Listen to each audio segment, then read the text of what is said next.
pembuatan sertifikasi SKK BIM, teman-teman bisa cek di websitenya BIMPROPLAN ya, www.bimproplan.com ya teman-teman ya. Nah, www.bimproplan.com, cari saja. Setelah masuk di halaman pertama, nah berikutnya bisa turun ke bawah. Nah di sini ada pelatihan dan sertifikasi, teman-teman klik saja. Nah, berikutnya di sini ada keterangannya ya, program sertifikasi SKK BIM. Nah, teman-teman tinggal turun aja ke bawah, boleh dibaca juga. Nah, di sini terdapat dari jenjang 2 yaitu juru gambar hingga jenjang 8 ya, sampai dengan manajer ya. Jadi mulai dari juru gambar, lalu BIM modeler ya, SKK untuk modeler muda maupun modeler madya, lalu SKK koordinator BIM jenjang 6, lalu jenjang 7 manajer BIM muda, dan jenjang 8 manajer BIM madya. Seperti itu, teman-teman. Ada persyaratannya di sini sudah ada masing-masing ya, persyaratannya apa saja. Lalu turun ke bawah nih. Nah, di bagian bawah ada persyaratan dasar ya. Persyaratan dasar yaitu misalkan teman-teman mau ngambil sebagai contoh SKK jenjang 6 gitu ya, teman-teman. Nah, jenjang 6 di sini minimal untuk pendidikannya ada D1, D2 dan juga D3 sampai dengan S1, teman-teman. Nah, sebagai contoh di sini teman-teman lulus S1 nih, S1 Teknik Sipil misalkan ya. Nah, ini kita coba cross check nih ya. Dia untuk yang di SKK ini sebentar, ini saya perkecil lagi ya, di yang jenjang 6 ya, berarti di bagian sini ya. Nah, bagian ini itu S1 misalkan teknik sipil minimal 0 tahun. Jadi teman-teman fresh graduate itu ketika mau daftar SKK BIM bisa langsung nih ya, teman-teman S1 bisa langsung ngambil jenjang 6 atau BIM koordinator gitu ya. Misalkan yang mau ngambil BIM modeler gitu kan ya, SKK modeler gitu kan. Nah, ini mulai dari jenjang 4 misalkan ya, teman-teman lulusan SMK nih gitu kan. Nah, lulusan SMK, nah itu minimal kalau di sini, ini ada keterangan teman-teman di sini ya. Ini dia minimal 4 tahun pengalaman bekerja gitu ya untuk SMK gitu kan. Dan seterusnya teman-teman boleh baca. Berikutnya lagi turun ke bawah, di sini ada persyaratan dasar pendidikan. Jadi jurusan-jurusannya teman-teman boleh ngecek nih di sini ya. Ini silakan boleh dibaca. Di sini juga ada alurnya, teman-teman boleh baca juga, silakan. Berikutnya misalkan teman-teman mau ngambil nih, katakanlah mungkin jenjang 6 atau koordinator BIM atau yang lain juga bebas ya, sesuai dengan kebutuhan dan juga persyaratan yang teman-teman bisa penuhi gitu ya. Klik saja daftar sekarang. Nah, kalau sudah teman-teman akan diarahkan untuk mengisi biodata diri, teman-teman. Nah, di sini teman-teman diisi ya, mulai dari nama lengkap, email yang aktif, nomor WhatsApp, terus domisili nih, misalkan di Jabodetabek. Nah, berikutnya lokasi tes nih, teman-teman mau uji sertifikasi di mana? Kebetulan karena BIMPROPLAN ini kita bekerja sama dengan I2MI, jadi boleh mengadakan di semua TUK yang ada gitu ya, TUK BIM gitu yang ada ya, yang tersebar di seluruh Indonesia. Teman-teman boleh cek aja, misalkan saya ngambil di TUK pusat. TUK pusatnya itu ada di TUK Sewaktu MIK Geraha Pensi, nah di Jakarta Selatan gitu ya. Katakanlah saya ambil di sini, terus posisi saya misalkan praktisi instansi BIMPROPLAN, misalkan saya mau ngambil jenjang 6 gitu ya. Nah, di sini sebelum masuk kita diminta nanti persyaratan, ada KTP, NPWP, ijazah, nah dan referensi kerja. Ini tinggal kita klik aja next step. Nah, seperti ini. Nah, kalau sudah tinggal teman-teman isi nih ya, ambil filenya ya, mulai dari KTP, ijazah, CV, NPWP, pas foto, dan juga referensi kerja gitu teman-teman. Nah, setelah teman-teman semua sudah memasukkan seperti ini, tinggal teman-teman klik submit saja seperti itu. Nah, nanti akan ada keterangannya. Nah, sudah berhasil dan nanti akan segera kami hubungi ya, dari BIMPROPLAN akan menghubungi. Dan juga teman-teman nggak usah khawatir, kalau teman-teman nanti daftar lewat BIMPROPLAN, nanti akan ada pendampingan dan juga sesi konsultasi dengan kami. Jadi akan kami pastikan teman-teman yang mendaftar di BIMPROPLAN, kami bantu supaya nanti betul-betul bisa 100% lulus uji sertifikasi. Nah, apabila teman-teman masih ada pertanyaan, silakan boleh kontak kami teman-teman semua ya. Nanti silakan kontak ke sini ya, WA saja 089673629020 ya. Ini dengan Rizky Heri, founder BIMPROPLAN. Nah, kurang lebih seperti itu. Silakan teman-teman, barangkali ada yang mau dikonsultasikan atau ditanyakan, boleh langsung kontak saja. Halo teman-teman semua. Baik, sebelum kita mulai, izinkan saya untuk memperkenalkan singkat terkait BIMPROPLAN ya. Kami ingin memperkenalkan diri dulu. Nah, BIMPROPLAN sendiri di sini kami adalah bergerak di konsultan BIM khususnya ya, yaitu salah satunya desain engineering berbasis BIM dan juga layanan implementasi BIM teman-teman semua. Dan tak lupa selain itu kami juga berfokus pada pengembangan talenta BIM teman-teman. Dan ini kami sudah kurang lebih sekitar 1 tahunan teman-teman, dari sejak tahun 2024 ya. Nah, kurang lebih seperti itu, dan kami memiliki visi salah satunya yaitu menjadi pelopor transformasi digital konstruksi Indonesia melalui keunggulan layanan desain engineering berbasis BIM dan pengembangan ekosistem talenta yang kompeten. Nah, di sini kami juga punya misi nih, salah satunya menyediakan layanan desain engineering berbasis BIM. Berikutnya juga kami mengembangkan talenta profesional BIM melalui pendampingan teknis, ini berupa seperti pelatihan dan juga pemberdayaan ekosistem ya, mendorong kolaborasi dan pertumbuhan ekosistem BIM. Nah, salah satunya ini kami juga lakukan melalui komunitas, di mana salah satunya yang kita agendakan malam hari ini adalah salah satu agenda komunitas kita, yaitu komunitas Sobat BIM Proplan. Nah, komunitas Sobat BIM Proplan ini juga salah satu komunitas BIM terbesar juga di Indonesia.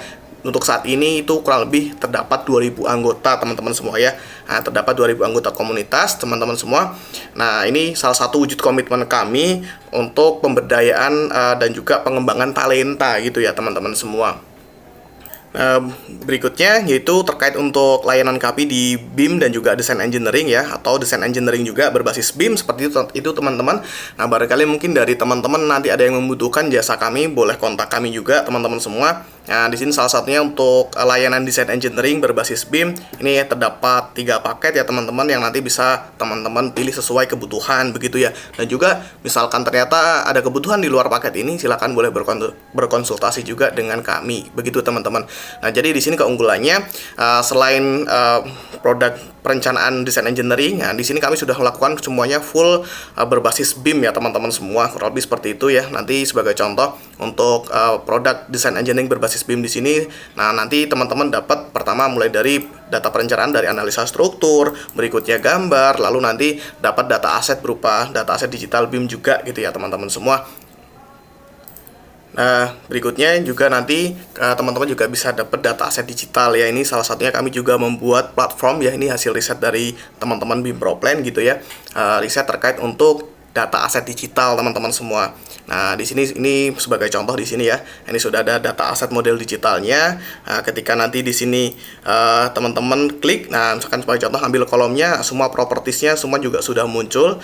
Dan tidak hanya itu saja teman-teman. Nah, ini ke depan juga akan dilengkapi lebih banyak lagi. Sebagai contoh nanti seperti gambar as build dan lain sebagainya gitu. Misalkan ya untuk data aset itu bisa disematkan dan banyak data lainnya yang bisa diinputkan ke dalam sistem kami ini nih, sedang kami kembangkan juga teman-teman semua untuk data aset digital. Nah, di sini juga sudah terintegrasi juga dengan berbagai maps ya teman-teman semua. Nah, ini bisa digunakan juga. Nah, nanti ini juga teman-teman nanti yang mengambil produk desain engineering berbasis BIM nanti juga bisa mendapatkan data aset digital seperti ini dari kami gitu ya teman-teman semua. Nah, ini sebagai contoh, ini mockup dari kami ya teman-teman terkait untuk data aset digital ya gitu teman-teman semua. Nah, ini ada websitenya, teman-teman juga bisa langsung buka juga kok, silahkan gitu. Ya, selain produk data aset digital, kami saat ini juga mengembangkan platform untuk BIM 5D ya. Nah, ini kami kembangkan sendiri teman-teman semua, yaitu untuk quantity sampai harga ya, tersangkut dengan AHSP teman-teman. Nah, ini sangat menarik sekali. Nah, di sini ini baru dalam tahap pengembangan teman-teman semua, belum kami publikasikan di luar. Nah, di sini juga yang sangat menarik yaitu kita bisa integrasi dengan CDE teman-teman semua ya. Salah satunya misalkan kita menggunakan Autodesk Construction Cloud teman-teman semua. Nah, seperti apa coba kita praktekkan aja teman-teman ya. Nah, di sini saya ambil, misalkan saya buka dulu untuk yang di CDE-nya. Nah, jadi bisa langsung buka dari sini nih CDE-nya gitu ya. Saya ambil project-nya dulu. Nah, saya ambil foldernya. Saya cek foldernya dulu sebentar. Nah, sebagai contoh saya buka dulu folder reset trial dan error. Nah, di sini sebagai contoh saya ngambil nih ada file Revit di sini ya. Ini di dalam CDE-nya ya, dari dalam ACC. Jadi bisa terintegrasi dengan sistem kami gitu ya. Di sini saya klik select file. Nah, ini teman-teman ya, ini langsung terbaca di sini. Nah, ini ada model Revit-nya ya. Ini yang tadi kita ambil dari CDE teman-teman. Nah, ini boleh di Open 3D juga ya untuk di viewer. Nah, nanti muncul nih ya. Nah, ini adalah model permodelan 3 dimensinya, teman. Nah, kita bisa masuk ke course library ya. Ya, di sini saya isi dulu, saya kasih nama SNI 2025 BIM Proplan V2 gitu misalkan ya. Saya klik create gitu, teman-teman semua. Nah, di sini sudah muncul. Lalu berikutnya kita tinggal klik saja import Excel data ya. Nah, misal kita sudah punya data HSP seperti ini, misalkan teman-teman semua ya. Nah, kita udah punya data HSP ya, kita bikin singkat aja teman-teman, simple aja. Nah, ini yang dari file ini kita akan integrasikan gitu ya teman-teman semua. Nah, saya masuk lagi ke sini, import Excel data. Nah, di sini ada choose file. Nah, kita cari teman-teman semua. Nah, di sini saya ambil filenya yang tadi, saya klik open seperti ini. Lalu saya klik start upload. Nah, kalau sudah seperti ini teman-teman semua, ini kita bisa berpindah ke estimasi biaya. Nah, di sini kita ambil dulu nih, proyeknya mana tadi. Misalkan yang di atas tadi ya, proyek contoh VFD BIM Proplan. Nah, terus yang kita ambil tadi nih, library yang kita buat, misalkan SNI 2025 BIM Proplan V2, misalkan gitu teman-teman. Nah, ini tinggal kita klik saja calculate. Nah, seperti ini teman-teman. Dia langsung muncul total estimasi biayanya. Nah, beserta keterangannya ya. Di sini ada foundation slab, lalu ada link konkret. Nah, ini yang sudah terintegrasi ada 14 elemen. Nah, ada juga 191 elemen yang tidak terintegrasi. Berarti apa? Dari kode HSP yang ada, itu belum terintegrasi di model. Berarti harus dicek modelnya dulu, nanti untuk di-assign gitu teman-teman semua. Nah, ini di sini juga ada data inspector. Di sini kita bisa cross-check nih ya. Mana aja yang nanti yang sudah terkategori dari yang belum gitu teman-teman semua. Ini juga kita bisa lari cek di bagian dashboard, terus kita cek di 3D-nya ya teman-teman semua. Open aja, open 3D. Nah, seperti ini teman-teman semua. Nah, ini yang yang sudah match ada 14, yang belum 191. Sebagai contoh di sini ya, ini ada di HSP tadi ya, di yang 81.5 gitu misalkan ya. Kita cross check teman-teman semua. Kita klik saja. Nah, ini dia nih ya. Ini harganya sampai sekian nih langsung muncul. Terus ada line konkret ya, LC di sini teman-teman semua. Ini juga sudah muncul. Nah, ini yang lain nanti harus diintegrasikan gitu teman-teman semua ya. Disematkan kodenya gitu ya. Nah, nanti ditambahkan di ASP-nya gitu. Dan juga kalau yang di Revit-nya belum ada ya, di Revit-nya juga harus diperbarui. Nah, kurang lebih seperti itu teman-teman. Berikutnya juga di akhir kita bisa report teman-teman semua ya, berbentuk printout siap print. Nah, di sini kita bisa tinggal di dashboard, terus ambil projectnya sama library-nya, kita klik saja report teman-teman, klik report. Nah, ini langsung sudah muncul teman-teman semua ya, dari scope-nya gitu kan, ada keterangan BIM bill of quantity-nya, terus berapa sih volumenya dan sampai berapa biayanya gitu ya. Ini siap, betul-betul siap print teman-teman semua ya. Doakan saja bisa segera rilis untuk BIM VFD dari BIM Proplan. Nah, ini juga ada beberapa portofolio ya, dan mohon maaf belum semua terupdate teman-teman semua. Di sini masih beberapa aja yang kami masukkan. Nah, sebagai contoh untuk jalan tol baru project as-built, tapi kita cukup banyak ya, namun belum sempat kami update. Nah, lebih detailnya untuk komunikasi boleh kontak kami. Sebagai contoh untuk saat ini sendiri kami juga sedang membantu pengerjaan implementasi model BIM pada proyek perencanaan struktur jalan tol ya di proyek tol Sumatera, yaitu proyek tol Dumai Rantau Prapat teman-teman semua. Nah, kurang lebih seperti ini ya. Ini di sini ada mulai dari STA 5 hingga STA 25 teman-teman semua ya. Ini full yang mengerjakan dari teman-teman BIM Proplan. Dan ini baru ongoing juga ya. Nah, ini dari Buana Arsikon gitu ya yang memberikan kepada kami. Nah, bisa dilihat di sini semuanya sangat presisi dan detail teman-teman semua ya. Semuanya dibuat menggunakan Revit model adaptif. Teman-teman semua mengikuti data geometri jalan baik tanjakan, turunan maupun tikungan super elevasi ya. Semua yang ngikutin. Dan ada yang cukup menarik juga di sini, bagian sini sebagai contoh bisa dilihat ya. Di sini ada pelheadnya ya, ada cowakan teman-teman semua, dan ini nggak ada yang pakai void gitu ya teman-teman semua. Semuanya dibuat secara presisi dan betul-betul mengikuti kondisi geometri jalan teman-teman semua. Nah, ini ya seperti ini, cukup menarik juga ya, case yang cukup menarik di sini.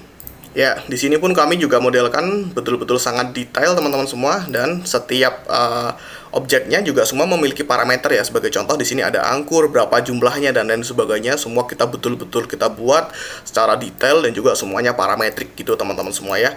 Nah, ini sangat-sangat detail model yang kita buat. Nah, ini juga betul-betul sudah mengikuti data perencanaan ya dari geometri jalan khususnya gitu teman-teman semua. Nah, selain itu juga ada beberapa juga yang kita running juga teman-teman. Silahkan ya, kita di BIM Proplan punya semua sumber daya, baik itu dari spesialisasi infrastruktur jalan tol ya seperti saya dan juga beberapa rekan-rekan BIM Proplan yang lain, maupun dari teman-teman yang infra SDL seperti bendungan maupun gedung ya, gedung baik itu arsitek, struktur ya seperti beton bertulang maupun baja, spesialis baja kita juga punya, spesialis MEP, dan juga infra seperti highway ya yang expert di civil 3D itu kami punya semua teman-teman. Jadi teman-teman nanti yang membutuhkan bantuan untuk layanan desain engineering berbasis BIM maupun layanan implementasi BIM, boleh kontak kami juga, silahkan kontak teman-teman semua. Berikutnya juga selain itu kami juga bergerak memberikan fasilitas kepada teman-teman, yaitu di bidang edukasi, salah satunya di bidang training teman-teman semua. Mungkin kalau teman-teman semua di luar sana mengikuti training itu hanya sebatas pengenalan tool software ya, begitu teman-teman ikut waktu pas di lapangan beda. Nah, kami juga mencoba memberikan training juga ya, itu baik ada reguler dan juga ada private teman-teman semua, yang semua kami desain untuk menjawab kebutuhan tantangan di lapangan gitu ya teman-teman semua. Mulai sebagai contoh di sini ada LIDAR, kita pernah mengadakan, nanti teman-teman butuh termasuk butuh privat juga boleh kontak kita. Di sini juga Dynamo pernah kita adakan reguler, dan misalkan teman-teman sekarang butuh private juga boleh, silakan kontak kami aja teman-teman semua. Di sini juga ada e-course yang teman-teman bisa ikutin ya, jadi ngikut langsung ngambil. Nah, ini juga cukup menarik studi kasusnya, yaitu fase lager atau as-built, jadi yang sudah jadi di lapangan. Ini kondisinya skew ekstrim dan mungkin bisa dibilang ini kategori sudah advance teman-teman. Nah, teman-teman boleh deh ngikutin gitu ya, dengan harga yang sangat terjangkau nih untuk e-course-nya, dan betul-betul ini real studi case project. Nah, harapannya supaya nanti bisa membantu teman-teman semua, dimana kalau training di luar kan rata-rata karena cuma sekedar pengenalan, waktu masuk dunia kerja bingung tuh, loh kok beda jauh gitu ya. Nah, ini kita case-case 8 akan kita bahas di sini. Berikutnya juga teman-teman yang butuh misalkan butuh secara intensif, nah teman-teman boleh, misalkan teman-teman yang butuh infra gitu ya, di sini juga boleh ngikutin kelas training private kami juga, silakan kontak kita teman-teman di sini. Nanti kontak aja, nanti bisa konsultasi juga dan juga diskusi teman-teman semua. Nah, ini juga ada di web, boleh teman-teman cek dan juga baca-baca juga boleh. Namun yang lain mungkin ada beberapa yang belum ada di web kami, boleh kontak aja. Kita insya Allah semua ready teman-teman semua. Nah, termasuk misalkan teman-teman yang butuh di gedung nih, misalkan ya rata-rata di luar cuma Revit aja. Nah, kita berikan paket komplit gimana sih kalau implementasi BIM dijalankan. Sebagai contoh untuk Revit, di sini Revit gedung ya, LOD 400 atau shop drawing ya, pelaksanaan di lapangan mulai dari arsitek, struktur, MEP sampai class detection nih, Navisworks, supaya nggak hanya modeling tapi kita juga cross check kualitas daripada modeling kita. Nah, teman-teman yang mau privat silakan boleh kontak kita aja gitu ya. Nah, kurang lebih seperti itu, dan juga barangkali teman-teman ada kebutuhan yang lain, silahkan boleh kontak kami ya. Dan juga semoga kegiatan kita pada malam hari ini ya, ini khususnya nanti untuk bahas sosialisasi SKK BIM di sini dapat memberikan manfaat kepada teman-teman semua gitu ya.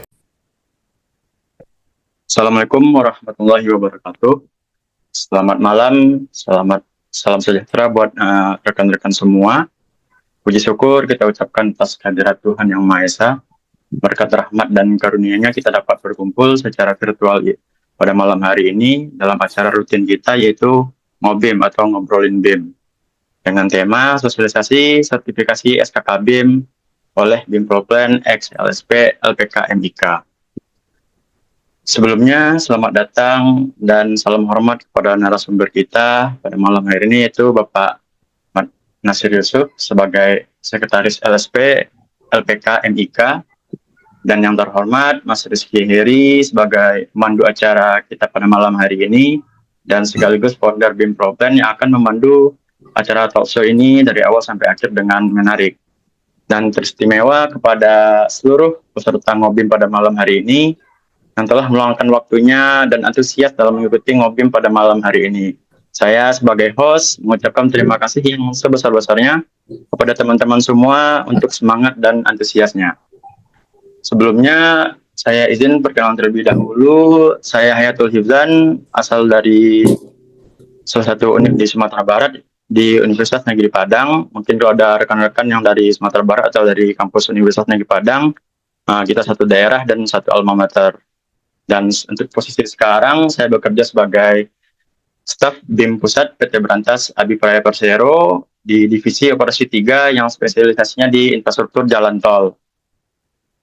Dan saya juga sebagai tim freelance di BIM Proplan dan kemarin juga sempat mengerjakan untuk jalan tol Sumatera Dumai Rantau Prapat.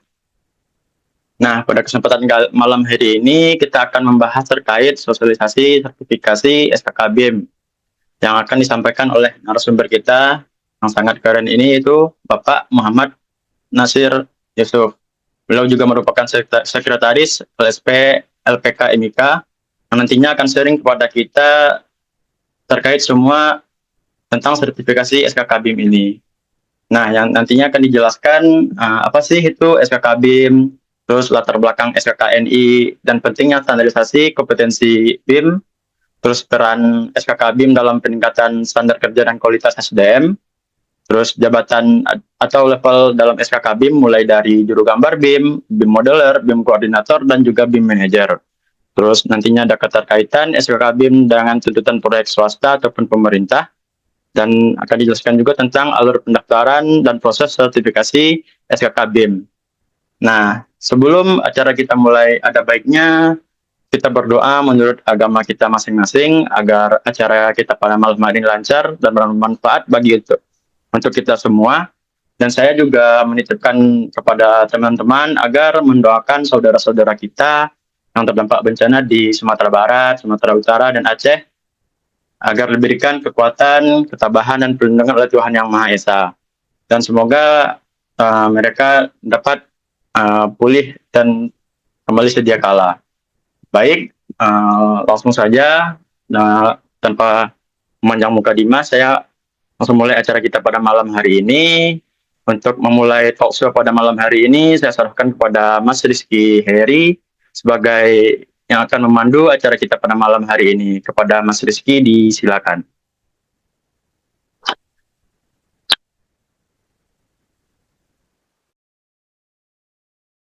Sebelumnya suara saya jelas ya, Mas? Jelas, Mas, jelas. Bagaimana suara saya? Apakah suara saya aman? Oke, baik. Ya, baik. Terima kasih rekan-rekan semua ya. Sebelumnya saya ucapkan salam dulu. Assalamualaikum warahmatullahi wabarakatuh. Terima kasih banyak rekan-rekan sehari ini ya, event ngobim atau ngobrolin BIM.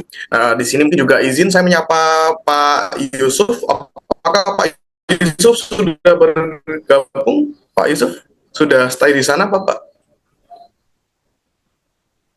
Pak Yusuf, apakah sudah hadir? Atau sudah stay di sana, Bapak?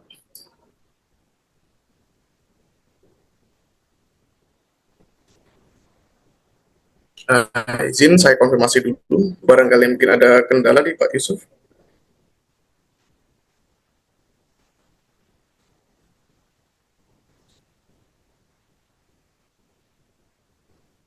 Ya, ini mungkin mungkin sambil nunggu Pak Yusuf ya, rekan-rekan semua. Ya, izin saya memperkenalkan diri singkat. Mungkin di antara teman-teman mungkin sudah banyak yang nggak asing nih, tapi mungkin ada satu dua di antara rekan-rekan yang mungkin belum mengenal saya. Ya, izinkan perkenalkan diri rekan-rekan semua. Ya, ini mungkin singkat aja. Ini acara santai ya teman-teman malam hari ini, for ngobrolin BIM. Nah, izin perkenalkan diri dulu. Saya Rizky Herianto. Saya founder BIM Proplan dan juga untuk sekarang karir profesional juga saya sebagai BIM koordinator di PT Berantas Abipraya, tepatnya di divisi operasi 3 ya, dan juga saya sendiri spesialis untuk BIM struktur jalan tol, lebih seperti itu.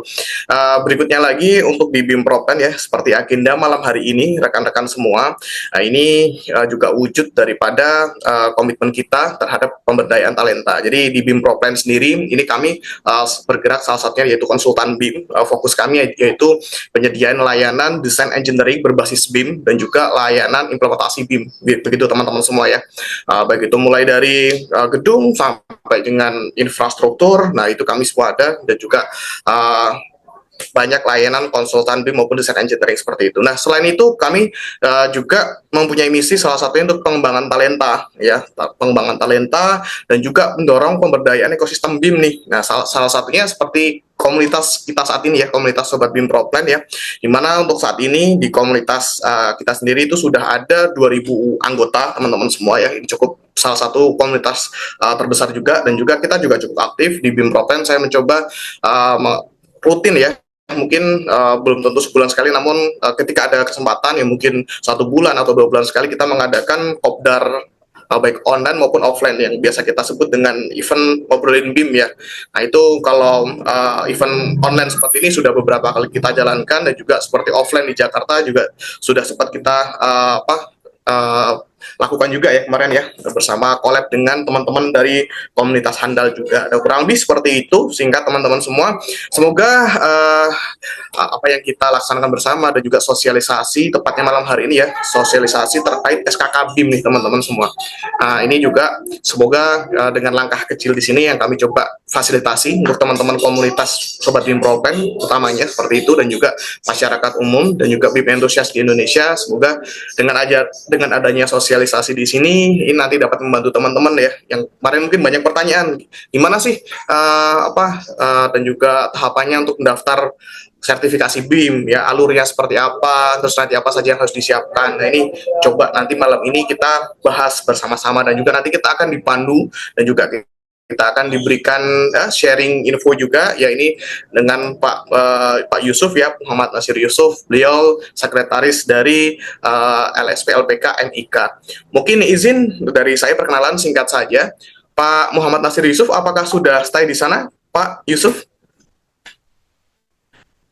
Izin Pak Yusuf? Iya lah Pak, sudah stay Pak. Oke, siap.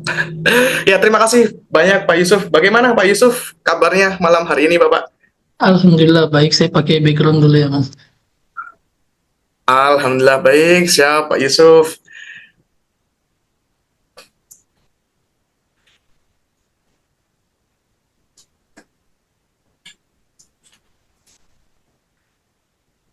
Baik, ya ini nanti rekan-rekan semua juga boleh sambil nyiapin list pertanyaan ya, nanti sambil nyimak, sambil menyiapkan list pertanyaan nih nanti ya.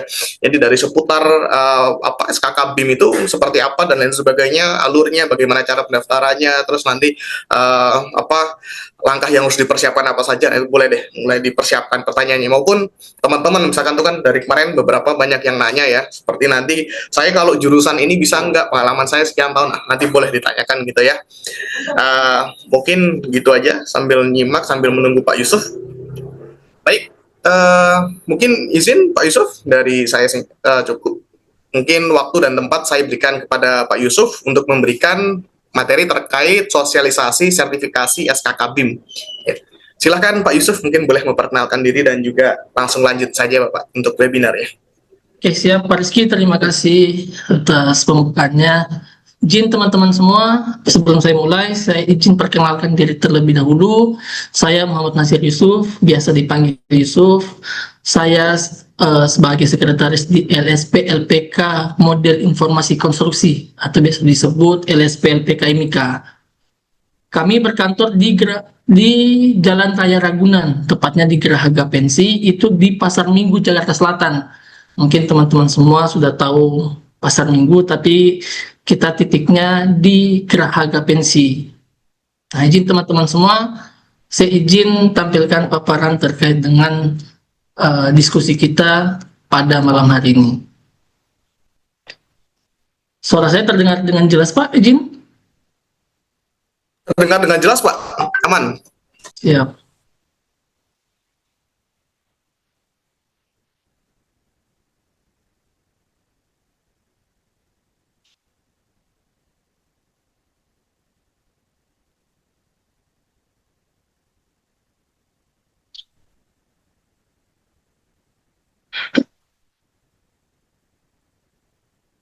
Oke, udah tampil ya Pak? Ya, sudah masuk Pak. Siap. Oke, teman-teman semua, ini merupakan sosialisasi SKK BIM atau Building Information Modeling. Mungkin terkait dengan BIM ini, teman-teman semua yang lebih paham terkait dengan BIM secara karena teman-teman semua praktisi terkait dengan BIM. Tapi di sini saya berdiri sebagai lembaga sertifikasi profesi, lembaga pelatihan kerja model informasi konstruksi yang bergerak di bidang building information modeling.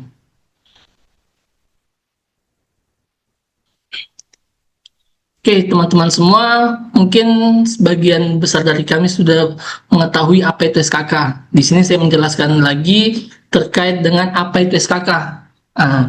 Jadi, berdasarkan Permen PUPR nomor 12 tahun 2021 yang mengatur tentang pelaksanaan pengembangan keprofesian berkelanjutan, sertifikat kompetensi kerja konstruksi merupakan tanda bukti pengakuan atas kompetensi dan kemampuan tenaga kerja di sektor konstruksi.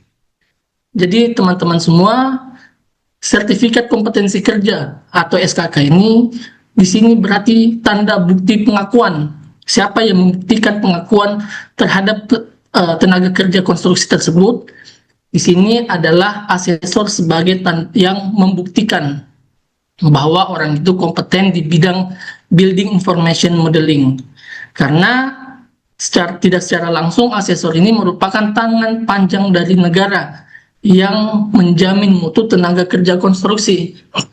Setelah melakukan uji sertifikasi ke tenaga kerja konstruksinya, nanti hasilnya itu akan diserahkan kepada tim komite teknis. Apa itu tim komite teknis? Tim komite teknis ini adalah tim pemutus dari lembaga sertifikasi profesi. Jadi teman-teman semua, asesor setelah melakukan pengujian kepada asesi, nanti asesor akan melakukan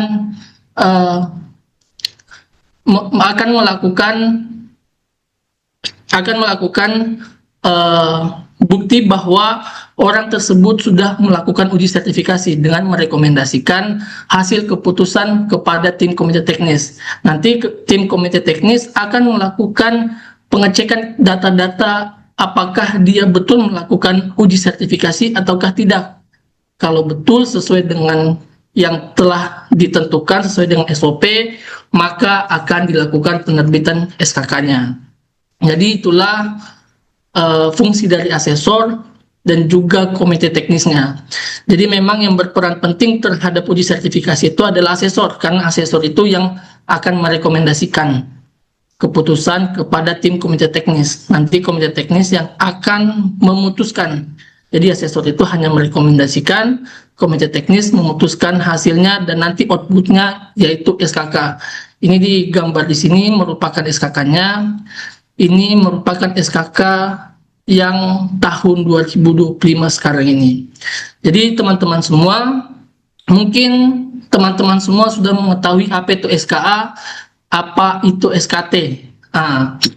Memang sebagian besar di tahun 2020 ke bawah, tahun 2021, 2020 ke bawah itu masih disebut dengan SK atau SKT. Dalam Undang-Undang Nomor 11 Tahun 2020 tentang Cipta Kerja, ini menjadi landasan untuk transformasi sertifikasi konstruksi, termasuk perubahan istilah yang sebelumnya SKA atau sertifikat keahlian dan juga sertifikat keterampilan kerja atau SKT menjadi SKK. Berdasarkan lampiran Peraturan Pemerintah Nomor 14 Tahun 2021, sertifikat kompetensi kerja konstruksi terdiri atas 3 kualifikasi. Di sini ada 3 kualifikasi: ahli, teknisi, atau analis, dan juga operator. Jadi teman-teman semua, untuk kualifikasi ahli itu di jenjang 7, 8, dan 9. Kualifikasi teknis atau analis itu di jenjang 4, 5, dan 6. Dan untuk kualifikasi operator itu di jenjang 1, 2, 3. Apa yang membedakan untuk di dunia kerja? Untuk kualifikasi operator di jenjang 1, 2, 3 itu kebanyakan di bagian tukang atau drafter. Di bagian kualifikasi teknis atau analis, di sini biasanya pengawas atau koordinator. Sedangkan di kualifikasi ahli, di sini biasa di bagian manajer atau tenaga ahlinya yang bekerja di proyek tersebut. Apa perbedaan antara SKA dan SKT dan juga SKK? SKA itu sertifikat keahlian. Jadi di tahun-tahun sebelumnya, di bawah tahun 2021, itu jenjang 7, 8, 1 sampai dengan 9 itu sudah nggak ada lagi. Sudah nggak ada, Jadi dulu itu masih menggunakan istilah SK atau SKT. Disebutnya untuk operator dan teknis atau analis 1-6 itu masuknya di sertifikat keterampilan kerja atau SKT. Nah, di jenjang 789 itu masuknya sertifikat keahlian. Yang membedakan antara SK, SKT, dan SKK adalah untuk SKA dan SKT itu jangka waktu berlakunya selama 3 tahun.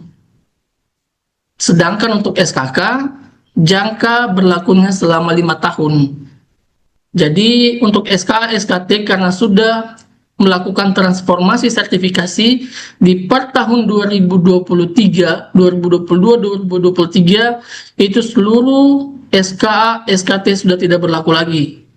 Karena penerbitan terakhir itu di tahun 2020, itu semua SK, SKT sudah tidak berlaku lagi. Kalaupun ada, itu hanya yang belum memiliki SKKNI. Nah, itu memang yang membedakan terkait dengan SK, SKT, dan SKK. Jadi teman-teman semua, memang di sini ada di merger antara kualifikasi, jadi sudah nggak ada lagi SK SKT-nya, di merge menjadi SKK. Ini merupakan tampilan dari SK SKT-nya, yang berwarna pink ini SKT, yang berwarna putih ini adalah SK, dan sekarang berubah menjadi SKK. Jadi semua itu antara dua sertifikat ini digabungkan menjadi satu. Di sini sudah nggak ada lagi yang pembeda antara SKK ahli, SKK, dan juga teknisi atau operator, semua dalam satu bundle dikeluarkan oleh LSP berlogo Garuda, tapi yang mengeluarkan SKK ini hanya LSP terlisensi oleh BNSP dan tercatat oleh LPJK atau Lembaga Pengembangan Jasa Konstruksi. SK atau SKT sebelumnya memang dikeluarkan oleh LPJK. Di pojok kiri sini itu tertulis LPJK atau Lembaga Pengembangan Jasa Konstruksi. Setelah melakukan transformasi sertifikasi konstruksi, maka beralih ke SKK, Sertifikat Kompetensi Kerja. Jadi nggak ada lagi di sini logo untuk LPJK atau logo BNSP. Yang ada logo Garuda di pojok atas ini. Hanya kan saja yang membedakan. Jadi di dalam satu sertifikat ini tampilan untuk SK konstruksinya. Di sini lembaran sertifikat seluruh 3 lembaga dari LPJK, LSP, dan juga BNSP itu dalam satu bundle SKK semua ada kodenya masing-masing. Di pojok kiri ada nomor belangko ini dari BNSP yang mengeluarkan. Setelah itu ada 8 digit nomor pemegang sertifikat itu dari LSP yang mengeluarkan. Ada KBLI, KBJI, nomor jenjang KKNI, tahun terbit dan lain sebagainya, nomor registrasi itu dari LPJK. Jadi semua yang mengambil di sini yang mempunyai SKK itu pasti nomornya beda semua dan menjadi kode masing-masing. Tiap subklasifikasi itu memiliki kode masing-masing yang berbeda. Walaupun satu orang itu memiliki batas 5 sertifikat kompetensi kerja, tidak bisa lebih, karena kemampuan seseorang itu melalui penelitian bahwa itu sudah dimaksimalkan 5 SKK. Boleh 5 SKK dalam satu kualifikasi, entah dia BIM semua atau dia mau gabung dengan manajemen konstruksi. Tapi kalau teman-teman semua sudah memiliki SKK gedung atau SKK jalan, itu nanti tidak bisa mengambil SKK BIM karena di sini memang ada peraturan terkait dengan penggabungan SKK tersebut, karena itu kualifikasinya berbeda antara BIM dan juga gedung, itu merupakan kualifikasi yang berbeda. Nah, lanjut teman-teman semua, di sini terkait dengan SKK ini, mungkin teman-teman semua sudah pernah mendengar terkait dengan SKK ini. Mungkin ada yang sudah tahu, ada juga yang belum pernah mendengar terkait dengan SKK ini. Jadi SKK ini merupakan Standar Kompetensi Kerja Nasional Indonesia. Ini merupakan rumusan kemampuan kerja yang mencakup aspek pengetahuan, keterampilan, dan atau keahlian serta sikap kerja yang relevan dengan pelaksanaan tugas dan syarat jabatan ditetapkan. Di tiap-tiap kualifikasi, di tiap-tiap subklasifikasi itu mempunyai SKK ini masing-masing. Untuk di BIM itu sendiri memiliki SKK ini nomor 3 tahun 2023 tentang penetapan standar kompetensi kerja nasional Indonesia kategori aktivitas profesional, ilmiah, dan teknis golongan pokok, aktivitas arsitektur dan keinsinyuran, analisis dan uji teknis bidang building information modeling. Jadi teman-teman semua, ini ada bagian kecil SKKNI, MUK, dan ujian. Jadi teman-teman semua, dalam pelaksanaan uji sertifikasi, dalam pembuatan materi uji kompetensi atau disingkat dengan MUK, itu dilandasi dengan adanya SKKNI. Jadi dalam pembuatan materi uji kompetensi, itu landasannya adalah SKKNI. Tidak ada dalam pembuatan MUK itu atau materi uji kompetensi itu semau-mau dari LSP, itu nggak ada. Karena memang sudah diatur dalam SKKNI dari jabatan kerjanya, kode unitnya, elemennya, dan lain sebagainya itu nanti akan dijabarkan ke dalam MUK. Nah, dalam pelaksanaan pembuatan soal dan lain sebagainya memang harus mengikuti acuan dari SKKNI. Jadi nggak ada sama sekali pada saat pelaksanaan uji sertifikasi itu di luar dari SKKNI tersebut. Dan BIM itu sendiri memang hanya satu SKKNI, yaitu nomor 3 tahun 2023. Belum ada sampai sekarang terkait dengan pembagian SKKNI yang lain. Jadi teman-teman semua, dengan penjelasan SKK tersebut, ini merupakan sebuah pentingnya SKK di bidang konstruksi. SKK di bidang konstruksi itu pentingnya menurut Undang-Undang Nomor 2 Tahun 2017 Pasal 70, di ayat 1, di situ disebutkan bahwa setiap tenaga kerja konstruksi yang bekerja di bidang jasa konstruksi wajib memiliki sertifikat kompetensi kerja. Dan bagaimana jika dia tidak memiliki sertifikat kompetensi kerja, akan dijelaskan lagi di Undang-Undang Nomor 11 Tahun 2020 Pasal 99 ayat 1. Di situ disebutkan bahwa setiap tenaga kerja konstruksi yang bekerja di bidang jasa konstruksi tidak memiliki sertifikat kompetensi kerja sebagaimana dimaksud, dikenai sanksi administratif berupa pemberhentian dari tempat kerja. Nah, ini merupakan sebuah tuntutan dari pemerintah bahwa pentingnya SKK itu. Ini untuk personal pribadi. Bagaimana jika badan usahanya? Maka dijelaskan lagi di ayat 2-nya. Setiap pengguna jasa atau penyedia jasa yang mempekerjakan tenaga kerja konstruksi yang tidak memiliki sertifikat kompetensi kerja, sebagaimana dimaksud dalam pasal 70 ayat 2, dikenai sanksi administratif berupa denda administratif dan atau penghentian sementara kegiatan layanan jasa konstruksi. Jadi teman-teman semua, dalam pembuatan sertifikat kompetensi kerja ini tidak hanya ke personal pribadi yang mengenai sanksi administratif, yang mengenai sanksi, akan tetapi juga kepada badan usaha yang mempekerjakan tenaga kerja konstruksi tersebut. Karena memang di dalam undang-undang itu sudah diterangkan, sudah dijelaskan bahwa pentingnya sertifikat kompetensi kerja ini. Memang sampai sekarang sertifikat kompetensi kerja di bidang building information modeling itu sendiri masih belum terlalu banyak, dikarenakan dia baru mulai di tahun 2025 ini.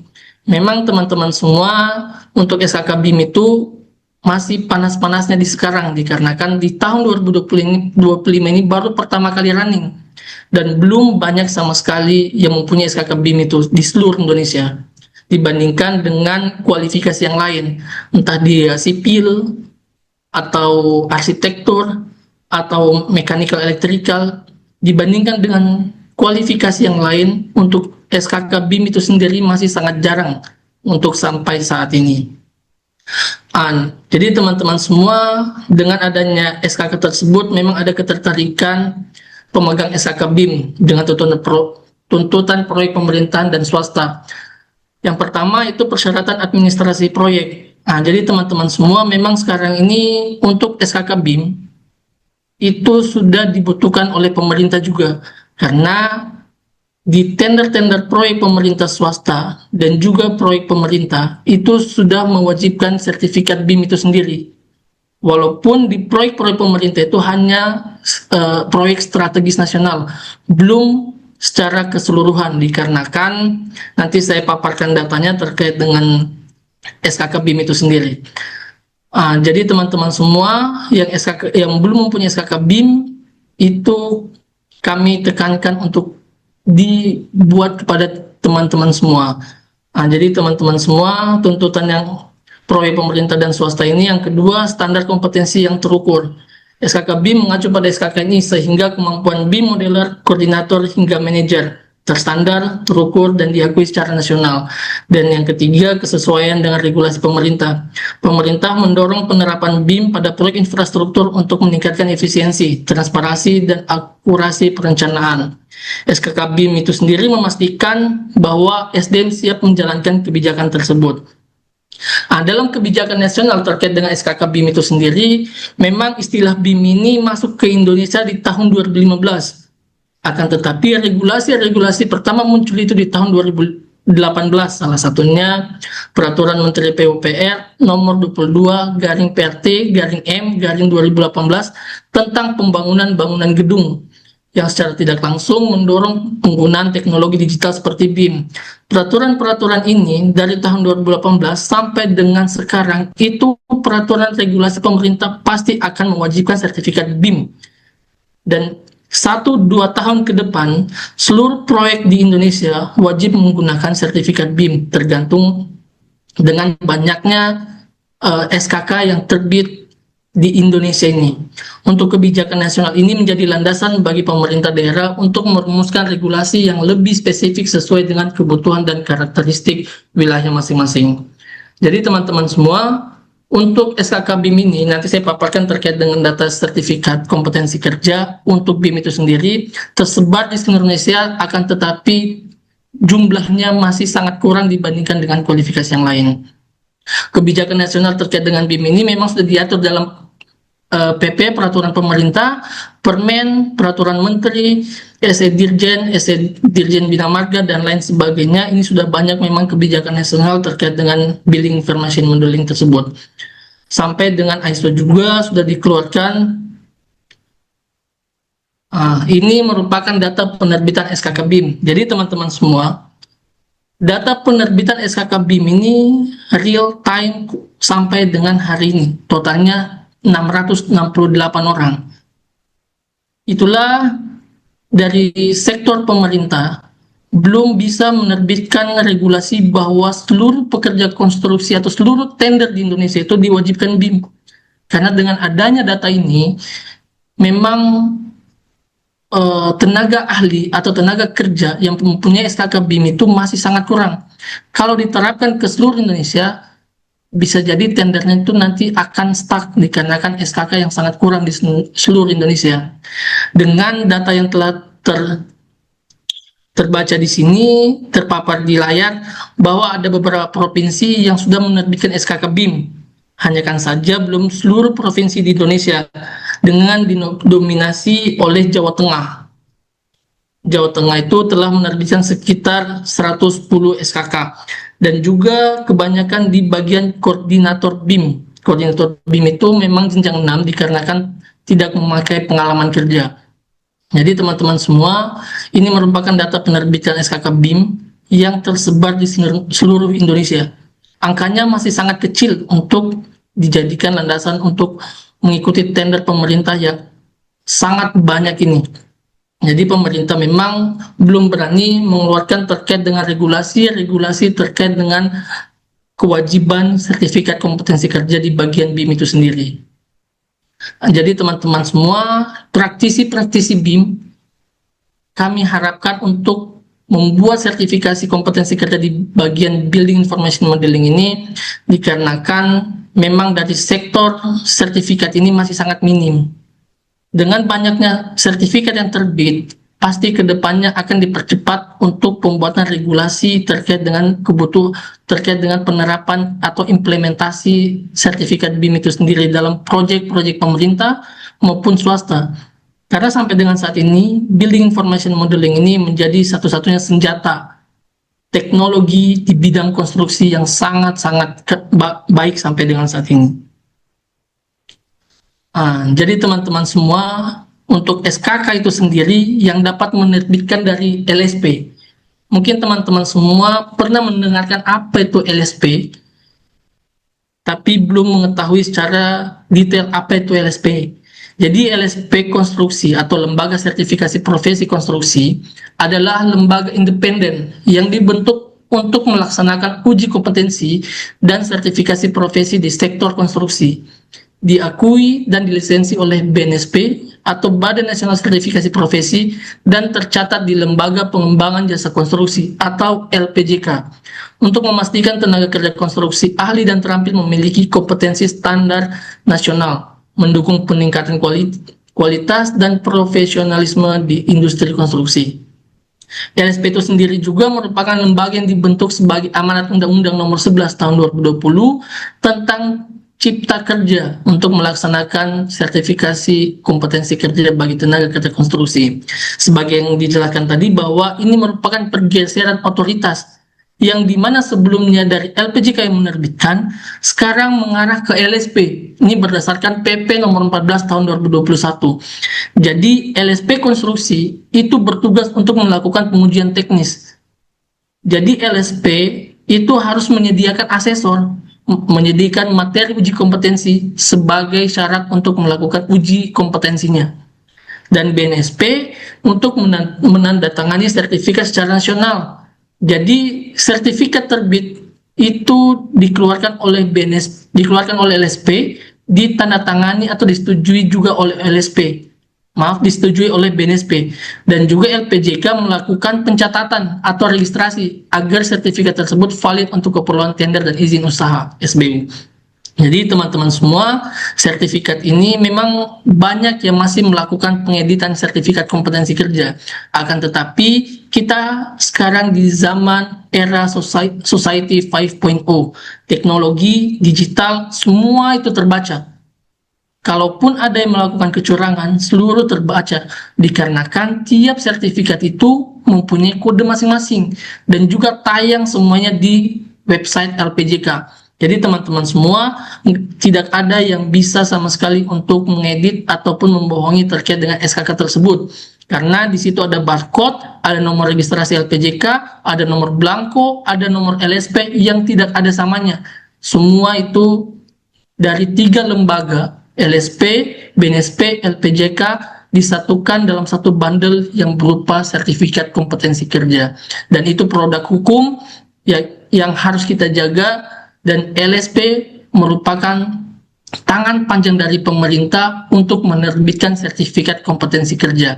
Dan juga LSP yang berhak itu adalah LSP yang terlisensi dan tercatat oleh LPJK. Jadi tidak semua LSP itu bisa menerbitkan sertifikat kompetensi kerja, kecuali di bidang konstruksi yang sudah terlisensi. Di sini juga kami sudah bekerja sama dengan BIM Proplan, dan itu juga kami telah membuatkan TUK yang terlisensi. Jadi TUK dari BIM Proplan itu sudah kami daftarkan dan dia secara lisensi sudah sah. Dia sudah terdaftar di BNSP dan juga sudah terdaftar di LPJK. TUK itu merupakan tempat uji kompetensi yang tersebar di seluruh Indonesia. Jadi teman-teman semua, saya izin menjelaskan terkait dengan LSP LPK MIK. LSP LPK MIK itu memang bentukan dari Lembaga Pelatihan Kerja Model Informasi Konstruksi atau LPK MIK. Kita ini masuk ke dalam kategori pihak ke-1. Apa itu pihak ke-1?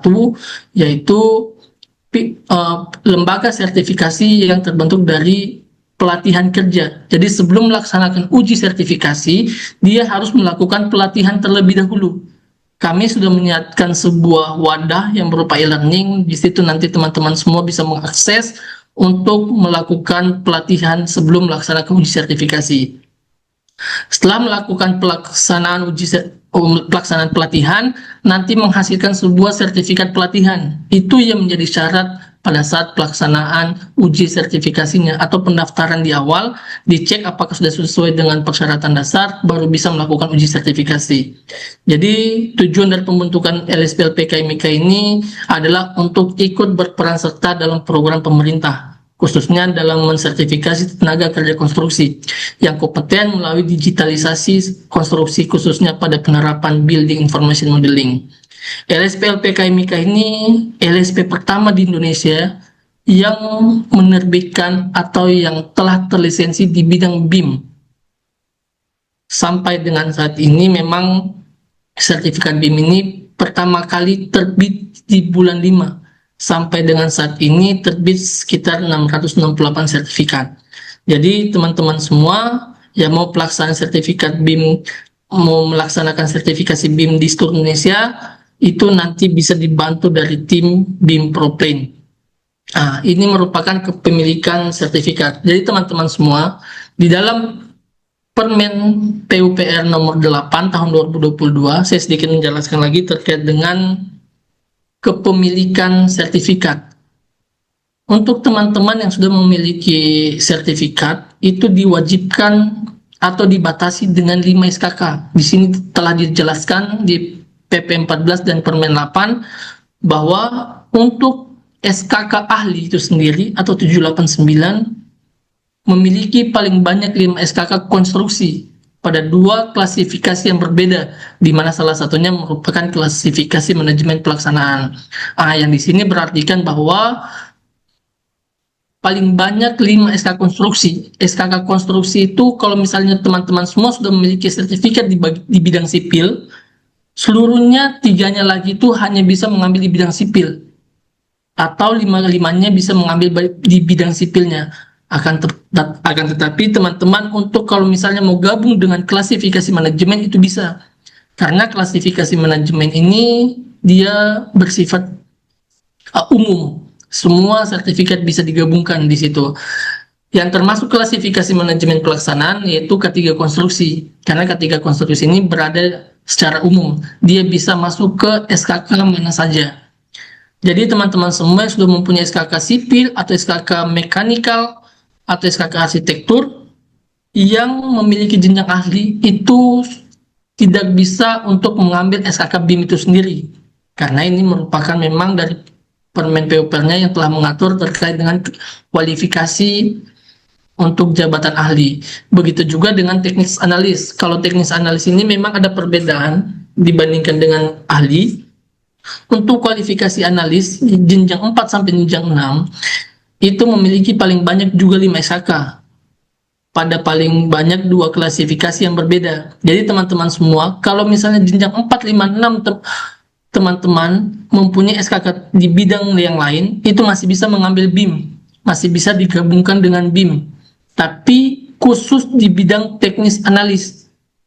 Kalau misalnya sudah memiliki SKK ahli di bidang lain, itu sudah nggak bisa ngambil di BIM, kecuali dilakukan pencabutan, baru bisa dilakukan pengambilan di SKK kualifikasi BIM tersebut. Sedangkan di teknisi atau analis, dia sudah memiliki SKK di bidang kualifikasi yang lain, selanjutnya mau mengambil di bidang BIM, itu bisa, dikarenakan di Permen nomor 8 ini masih bisa menerima 2 kualifikasi yang berbeda atau 2 klasifikasi yang berbeda, hanya kan saja di bagian teknis atau analis jenjang 4 sampai dengan jenjang 6. Sedangkan di operator itu sendiri atau di jenjang 1 sampai dengan 3, ini memiliki sama paling banyak 5 SKK, paling banyak 3 klasifikasi yang berbeda. Jadi teman-teman semua, kalau misalnya mau mengambil di bidang operator, teman-teman bisa mengambil di bidang sipil, di bidang BIM, di bidang manajemen, itu bisa semua. 3 klasifikasi yang berbeda. Hanya kan saja, kalau untuk teman-teman yang sudah melakukan S1, pendidikan S1, atau S1 ke atas, S2 dan lain sebagainya, itu bisanya mengambil jenjang 6 ke atas sebaiknya, dikarenakan juga dalam pengambilan SKK ini sudah diatur terkait dengan pendidikan dan juga pengalaman kerjanya. Teman-teman semua, ini merupakan legalitas dari LSP LPKMK. Legalitasnya ini dari sertifikat lisensi, seperti yang kita sebutkan tadi, sertifikat lisensi dari BNSP, dan juga pencatatan dari Lembaga Pengembangan Jasa Konstruksi. LSP LPKMK ini sudah tercatat di LPJK, sudah terlisensi dan BNSP, dan di sini merupakan SK lisensi dari BNSP-nya itu sendiri. Di sini juga kami memiliki ruang lingkup 7 jabatan kerja atau skema di subklasifikasi komputasi konstruksi dan klasifikasi sains dan rekayasa teknik. Ini khusus di bidang building information modeling. Jadi di luar dari BIM itu sudah berbeda lagi. Ini merupakan skema jabatan kerjanya dari manajer BIM Madya sampai dengan juru gambar level 2, jenjang 8 sampai dengan jenjang 2. Memang BIM sampai dengan saat ini untuk jenjang 1 sampai jenjang 9 itu belum ada. Jadi masih ada 8 jabatan kerja yang telah aktif terdaftar di BNSP dan juga di LPJK. Jadi teman-teman semua, dalam persyaratan-persyaratannya ini sudah tertera bahwa dari manajer sampai dengan juru gambar atau jenjang 2 itu semua sudah diatur dengan SKKNI-nya semua sama. SKKNI nomor 3 tahun 2023 di sini semua telah diatur di bagian dalam satu subklasifikasi yaitu komputasi konstruksi. Jadi teman-teman semua, di sini ada lampiran-lampiran. Saya izin tampilkan bagaimana proses alur pendaftaran SKK BIM ini sendiri. Jadi pada saat pelaksanaan uji sertifikasi ini diawali dengan pendaftaran terlebih dahulu. Selama ini kami telah bekerja sama dengan BIM ProPlan. Mungkin teman-teman semua sudah lama juga mengikuti terkait dengan BIM ProPlan itu sendiri. Jadi BIM ProPlan ini sudah bisa melaksanakan uji sertifikasi yang tersebar di seluruh Indonesia. Di mana saja Bapak, Ibu serta teman-teman semua berada, nanti kami upayakan untuk melaksanakan uji sertifikasi di daerah masing-masing.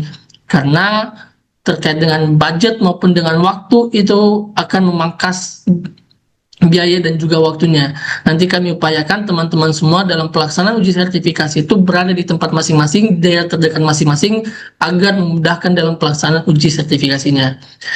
Teman-teman, saya izin memaparkan terkait dengan alur pendaftaran untuk sertifikasi BIM itu sendiri. Di sini teman-teman, kami telah membuat website. Di sini domainnya telah tertera bimproplan.com/program sertifikasi SKK BIM. Jadi teman-teman semua, kalau misalnya mau mendaftarkan sertifikasi BIM itu sendiri, nanti bisa diklik websitenya, langsung akan tampil seperti di layar tersebut.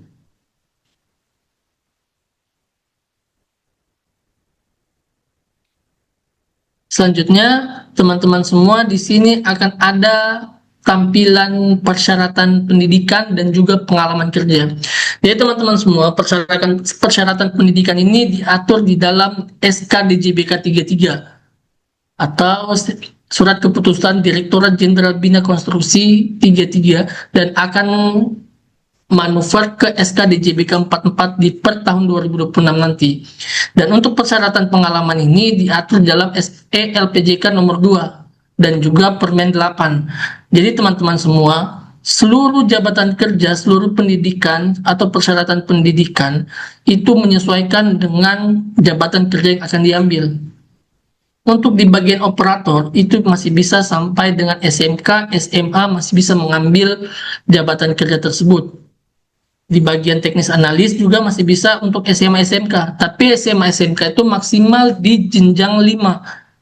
Karena di situ jenjang 5 pengalaman kerja untuk SMK 10 tahun, untuk SMA 12 tahun. Akan tetapi ini perlu diperhatikan juga bahwa pengalaman kerja tersebut itu terhitung setelah dia lulus pendidikannya. Bukan setelah dia kerja pada saat pendidikan baru dia lulus, baru dia terhitung. Tapi dalam penghitungan pengalaman kerja ini memang sudah diatur juga di SLPJK bahwa pengalaman kerja itu terhitung setelah pendidikannya selesai. Dikarenakan ini juga pertimbangan dari regulasi tersebut bahwa banyaknya pengalaman kerja fiktif yang dibuat takutnya juga akan membuat sistem konstruksi di Indonesia tidak berjalan secara maksimal.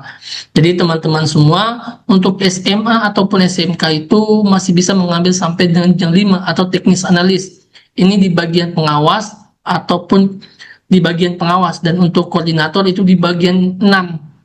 Di bagian 6 jenjang 6 ini minimal D1 sampai dengan ke atasnya, sampai dengan S1 ataupun S2 itu bisa mengambil jenjang 6. Di persyaratan dasarnya untuk D1 itu memiliki pengalaman kerja 12 tahun, untuk D2 memiliki pengalaman kerja 8 tahun, dan untuk D3 itu memiliki pengalaman kerja 4 tahun. Jadi teman-teman semua, ini persyaratan pendidikan sesuai dengan peraturan pemerintah atau persyaratan pendidikan yang diatur oleh SKDJBK 33, dan prodi itu memang sudah tertera juga program studinya. Mungkin teman-teman semua bertanya terkait dengan program studi yang bisa diambil untuk SKK tersebut. Di situ juga sudah diatur di mana program studi yang bisa mengambil sertifikat BIM itu sendiri hanya program studi di bidang konstruksi. Jadi seluruh jurusan di bidang konstruksi itu bisa mengambil, mulai dari sipil, mulai dari mesin, elektrikal, geoteknik, geodesi, itu bisa mengambil seluruh SKK di bidang BIM. Tapi kalau di luar dari informatika, di luar dari ekonomi, itu nggak bisa untuk mengambil di jabatan kerja jenjang 6 sampai ke atas. Kalau jenjang 5 sampai ke bawah, dia memakai JCC masih bisa. Akan tetapi, jenjang 6 ke atas itu sudah nggak bisa di luar dari konstruksi itu tersebut. Jadi teman-teman semua, persyaratan dasarnya sudah ditetapkan, bahwa pengalaman kerja itu setelah menempuh pendidikan atau setelah dia melakukan lulus dari SMA atau melakukan wisuda. Jadi teman-teman semua, akan tetapi dalam pembuatan referensi kerja atau pengalaman kerja itu ini juga sudah diatur di dalam Permen nomor 8 tahun 2022 bahwa pengalaman kerja dihitung per project itu 6 bulan plus 1 hari ditetapkan 1 tahun. Itu memang diakumulasikan atau dibulatkan menjadi 1 tahun. Dikarenakan ada pertimbangan kontrak-kontrak di Indonesia itu agak jarang untuk mendapatkan pure 1 tahun. Nah, itulah yang menjadi pertimbangan pada saat pembuatan permen tersebut. Jadi teman-teman semua, setelah melakukan cek jenjang beserta persyaratan pendidikan yang sudah sesuai dengan kemauan dari teman-teman semua, sudah sesuai dengan persyaratan dasar, sudah sesuai dengan keinginannya, kebutuhannya, nanti akan masuk ke dalam pilih jabatan kerja. Di sini ada jabatan kerja dan juga harga yang sudah ditetapkan oleh BIM Proplen itu sendiri. Di sini teman-teman semua bisa mengklik daftar sekarang, langsung akan masuk mengisi formulir biodata diri. Akan tetapi teman-teman semua, pada saat mengisi formulir biodata diri itu sendiri, belum pasti itu bisa ikut lanjut, karena ada proses verifikasi data. Verifikasi data itu mengecek apakah dia sudah sesuai persyaratan dasar ataukah belum. Kalau misalnya sudah sesuai, bisa dilanjutkan. Kalau belum, akan dikembalikan kepada peserta itu sendiri. Jadi teman-teman semua, bisa dicek persyaratan dasarnya apakah dia sudah sesuai ataukah belum.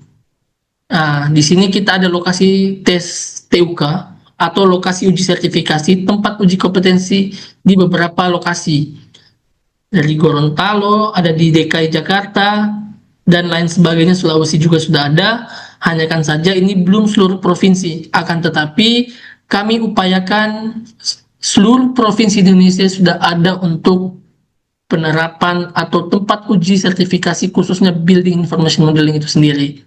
Di sini nanti teman-teman setelah mengisi formulir, kalau misalnya di daerahnya tersebut belum ada sama sekali untuk SKK BIM-nya atau lokasi tes ujinya, nanti bisa kontak ke kami, karena memang ini pelaksanaan uji sertifikasinya harus tatap muka.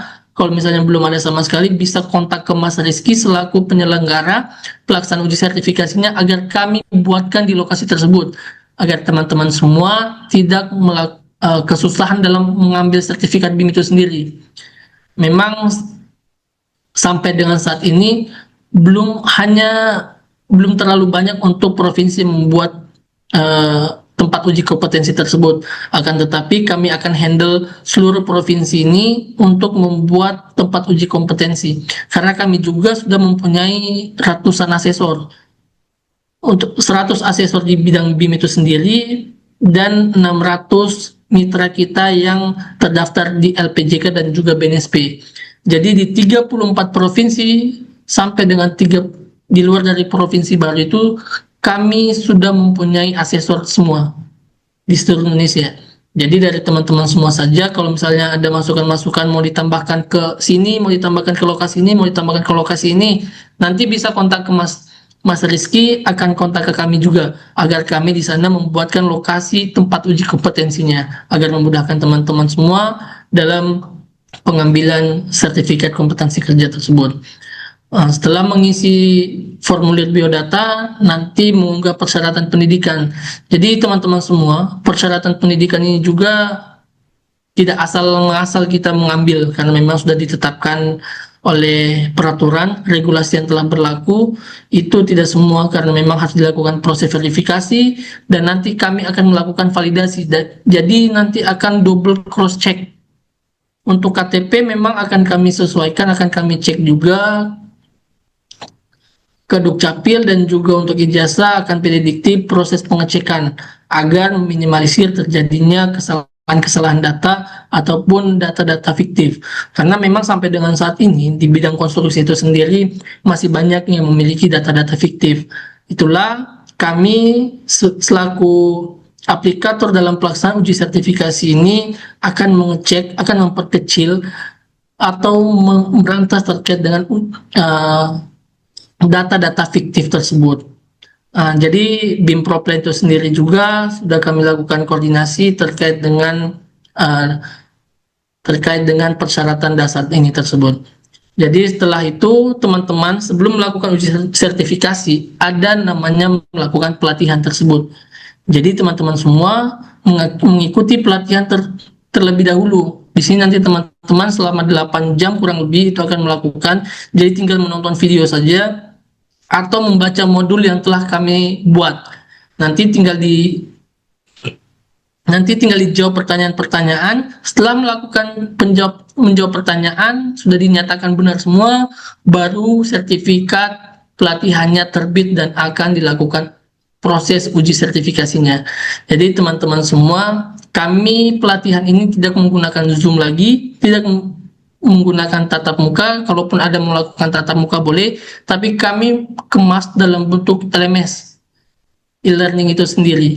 Jadi teman-teman semua ini kami buat agar memudahkan teman-teman semua dalam pelaksanaan pelatihan tersebut. Akan tetapi dalam pelaksanaan uji sertifikasinya memang kami masih melaksanakan tatap muka, karena tatap muka itu jauh lebih dapat membuktikan bahwa orang itu benar adanya.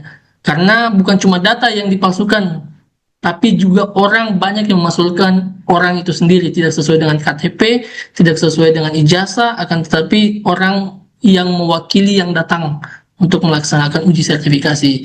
Jadi teman-teman semua, setelah melakukan pelatihan menggunakan LMS atau e-learning, selanjutnya akan dilakukan uji sertifikasi konstruksi.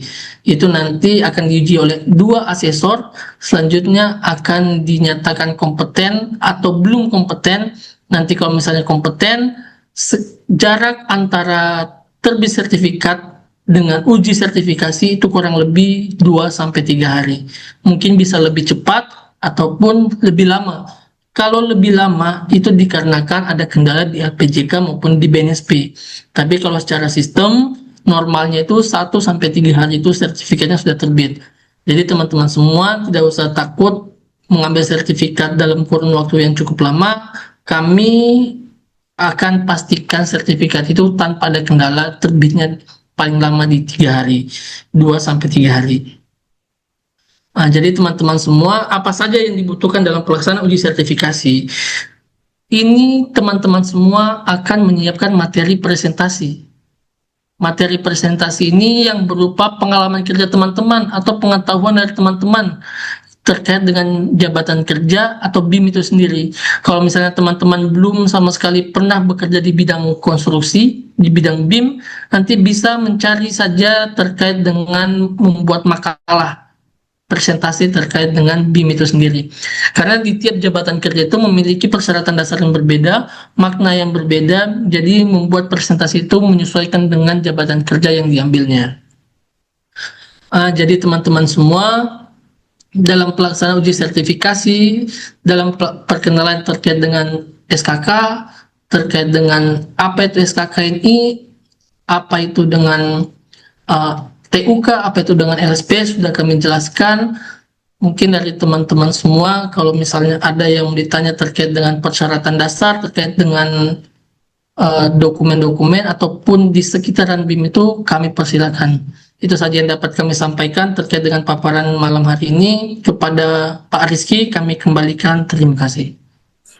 Ya, baik. Terima kasih banyak Pak Yusuf atas paparannya ya. Ini saya ucapkan sekali lagi terima kasih dan juga ini mungkin menjawab ya dari materi yang tadi oleh Pak Yusuf dijelaskan cukup detail ya dari awal hingga akhir ya keseluruhan sebenarnya sudah dibahas kupas tuntas ya Pak Yusuf.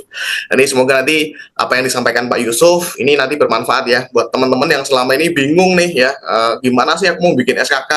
Mungkin udah dengar informasi di luar simpang siur dan lain sebagainya. Semoga ini nanti jadi mendapatkan jawaban dan juga tidak hanya itu, ini juga udah beberapa masuk pertanyaan Pak Yusuf. Habis ini mungkin boleh dibantu jawab Pak Yusuf. Nah, Ya, sebelum di situ teman-teman semua ya, jadi singkat saja untuk di BIM Propen sendiri ini kami bekerja sama dengan MIK ya. Ini tepatnya kita bukan sebagai tempat penyelenggara secara langsung TUK bukan, tapi kami sebagai mitra daripada MIK yang kami membantu mensosialisasikan dan juga mewadahi khususnya di komunitas kami Pak Yusuf ya, di komunitas Sobat BIM Propen. Nah, mungkin kan kalau beberapa di luar mengikuti di tempat hanya satu TUK ya di tempat tersebut. Nah, dengan adanya komunitas BIM Propen bekerja sama dengan LSP, LPK, NIK, ini harapannya teman-teman seluruh Indonesia ini terwadahi nih Pak Yusuf, gitu ya. Mungkin ada yang di Kalimantan, ada yang di Sulawesi. Nah, ini mungkin nanti kan bisa mendatangi di TUK terdekat gitu ya. Dan juga ini nanti harapannya bisa tersebar di seluruh Indonesia ya karena kan punya mitra hampir 600 tempat TUK ya Pak Yusuf. Meskipun itu di luar BIM ya. Kalau yang BIM kan masih beberapa ya. Betul ya Pak Yusuf ya? iya betul Pak. Ya, nanti ya silakan teman-teman kalau yang tadi nyimak mungkin ada yang belum paham silakan boleh ditanyakan saja teman-teman semua. Mumpung ada Pak Yusuf ini ya. Nah, jadi silakan boleh langsung ditanyakan. Berikutnya selanjutnya nanti dengan teman-teman daftar lewat BIM Propen nanti juga insya Allah kami niatkan untuk membantu teman-teman. Silakan nanti untuk konsultasi boleh langsung dengan saya maupun dengan tim dari BIM Propen. Kebetulan kita juga punya cukup banyak tim juga yang nanti siap untuk bantu teman-teman semua. Mulai dari ngawal fase awal pendaftaran, kalau ada kesulitan konsultasi silakan, maupun persiapan untuk menghadapi uji sertifikasi gitu ya teman-teman semua. Kurang lebih seperti itu. Baik, di sini ada pertanyaan sebelum masuk ke kolom chat. Sudah ada yang raise hand. Pak Yusuf, ini ada Mas Renaldi ya. Nah ini dari komunitas Sobat BIM Propen juga nih Mas Renaldi dan juga beliau juga salah satu trainer kami juga Pak Yusuf. Monggo Ya, Mas Renaldi silakan barangkali mau bertanya silakan bisa open mic Mas. Ya, kasih Mas Rizky. Baik sama-sama. Malam Pak Yusuf, izin bertanya terkait ini sertifikasi uji kompetensi. Kalau semisal misalkan ada yang berpengalaman bidang infrastruktur, jenis uji sertifikasinya itu apakah infrastruktur toh atau sampai ke gedung juga Pak?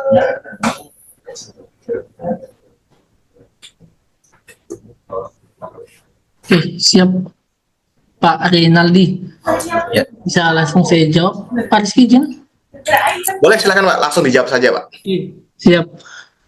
Izin Pak Renaldi terkait dengan pengalaman kerja, memang sampai sekarang itu belum ditentukan atau belum diatur secara khusus terkait dengan pengalaman kerja tersebut. Jadi pengalaman kerja itu tidak mesti kalau misalnya di BIM itu sendiri, kalau misalnya dia pernah bekerja di bidang gedung, itu kan sudah memiliki landasan dasar terkait dengan BIM itu sendiri. Jadi untuk pengalaman kerja itu tidak mesti di BIM itu sendiri, hanya kan karena juga di proyek-proyek di Indonesia itu sendiri belum banyak yang memiliki proyek di bidang BIM itu sendiri. Jadi nanti bisa di backup dengan pengalaman kerja di bidang gedung, jalan maupun lain sebagainya. Akan tetapi kalau misalnya di luar dari yang sudah jauh, misalnya di penimbunan ataupun apa itu sudah jauh dari BIM, itu kami tidak sarankan. Sebaiknya memang di bagian yang lebih mendekati dengan BIM seperti di bidang jalan, bidang gedung, itu memang karena BIM itu masih masuk di dalam situ. Dan sekali lagi kami katakan bahwa mempertegas bahwa penerapan pengalaman kerja itu belum dikhususkan terkait dengan BIM itu sendiri. Jadi bisa masih bebas di sektor manapun terkait dengan pengalaman kerja itu sendiri. Izin, Pak.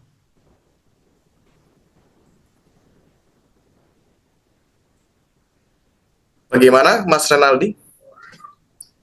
Ya, mungkin menambahkan juga ya Mas Renaldi, di sini nanti yang diujikan itu adalah BIM sebagai ekosistem gitu ya Mas ya, bukan latar belakang. Misalkan Mas Renaldi orang infra, terus nanti yang diujikan infra, kecuali Mas Renaldi itu nanti mengambilnya di jenjang modeler, yaitu nanti modelingnya seputar kemampuan terhadap modelingnya. Tapi kalau seperti Mas Renaldi ngambil jenjang koordinator maupun manajer mungkin ya, Mas Renaldi sudah bisa ngambil manajer, yaitu nanti otomatis terkait kemampuan dan juga pengetahuan seputar BIM-nya, Mas, bukan di modelingnya gitu.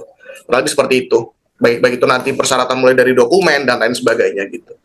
Yang tadi untuk detail teknis ada di materi pelatihan, tenang aja Mas Renaldi dan juga teman-teman yang lain, termasuk nanti juga boleh konsultasi dengan saya langsung. Mungkin seperti itu, sedikit tambahan tadi ya Pak Yusuf kepada Mas Renaldi. Semoga menjawab Mas Renaldi. Baik, berikutnya dilanjutkan. Oh ya, izin Pak Yusuf, mengingat ini sudah 8:30, nanti dibuka berapa pertanyaan ya Pak Yusuf? Saya mengikuti dari Pak Yusuf saja. Dari kami bebas saja Pak, yang penting semua kebagian. Oke, baik. Terima kasih banyak Pak Yusuf.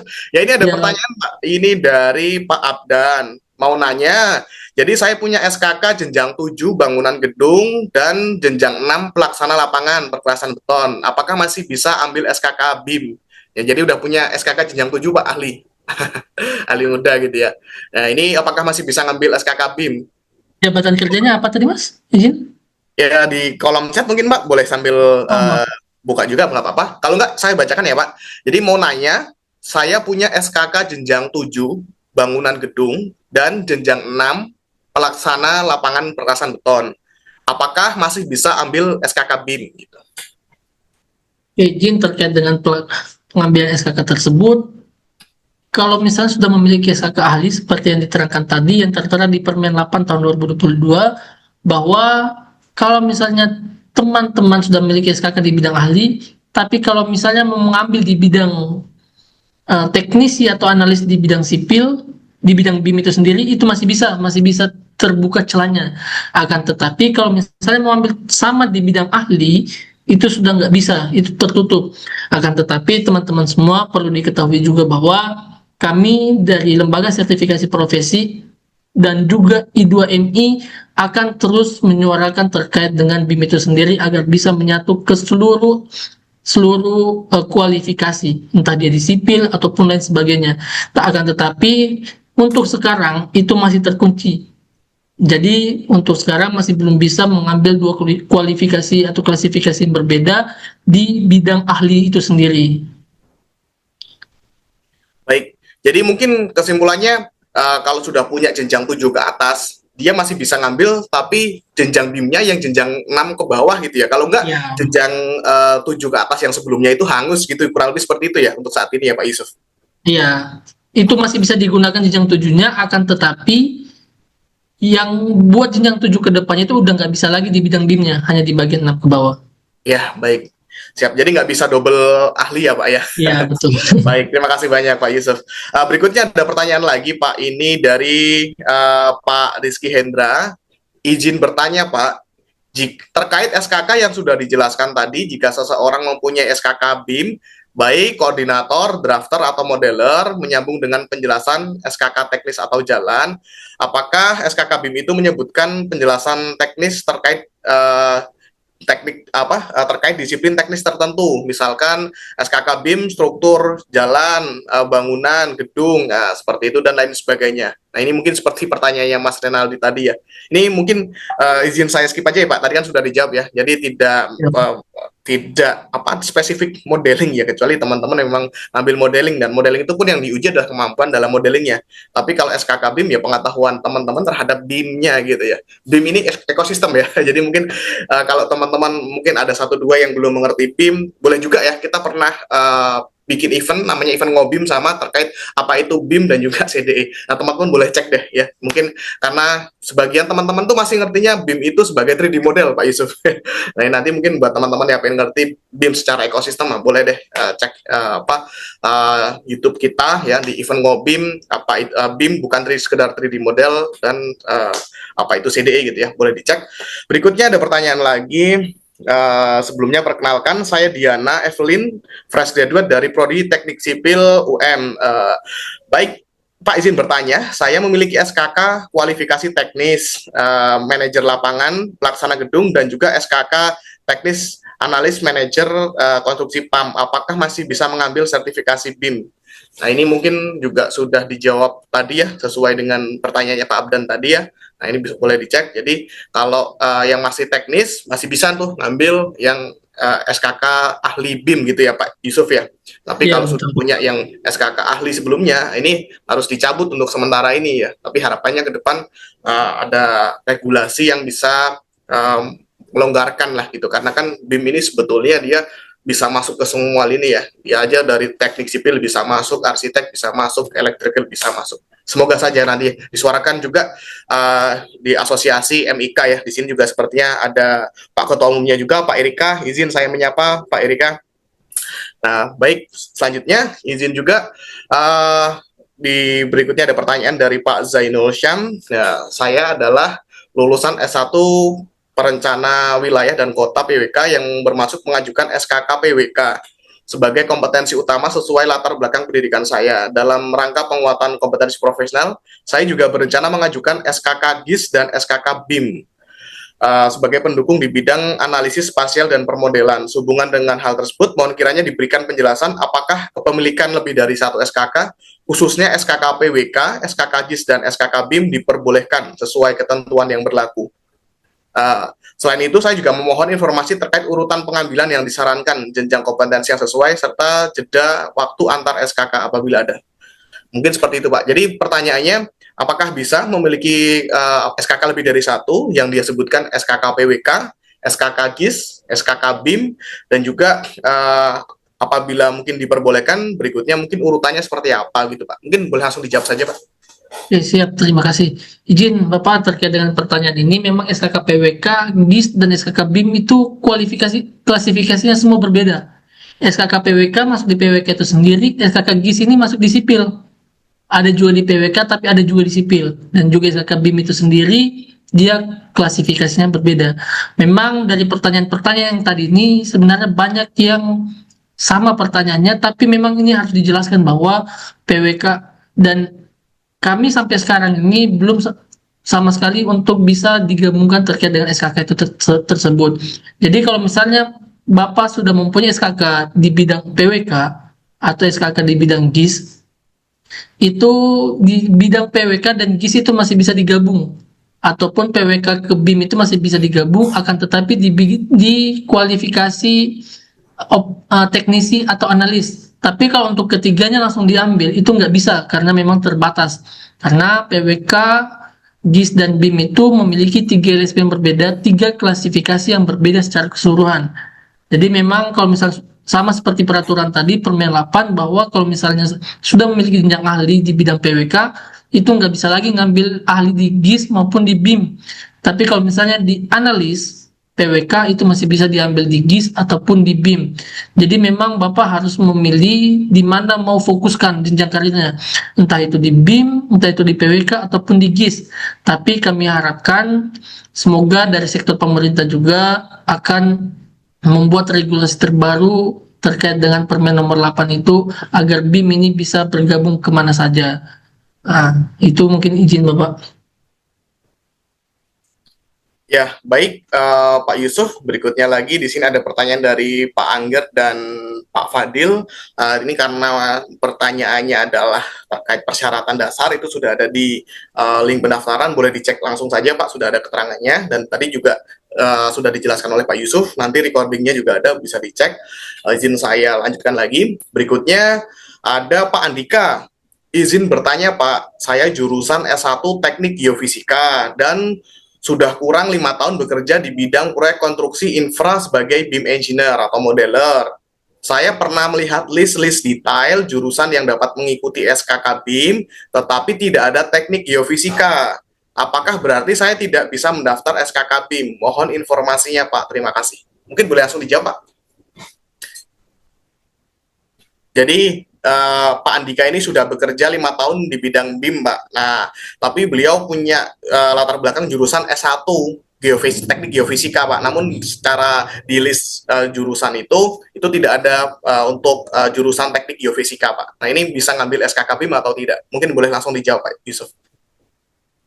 Jadi izin Bapak terkait dengan persyaratan dasar itu, terkait dengan teknik geofisika, memang belum ada untuk di bidang BIM itu sendiri, untuk di persyaratan konstruksi. Di persyaratan di persyaratan konstruksi itu memang belum ada, mungkin dia bisa masuknya di bidang PWK itu sendiri. Akan tetapi di bidang BIM untuk persyaratan dasar seluruh di bidang konstruksi itu salah satunya untuk geofisika itu tidak termasuk di bidang konstruksi. Itu sesuai dengan peraturan SKDJBK 33 itu sendiri dan juga di Permen 8 izin. Oke, baik, semoga menjawab. Kalau belum masih ada pertanyaan lagi, Pak Andika boleh ajukan lagi ya. Berikutnya Izin, ada saya tambahkan sedikit. Oh ya, silakan Pak. Kalau misalnya kalau misalnya Pak Andika mengambil di bidang teknis analis itu masih bisa memakai ijazah SMA-nya.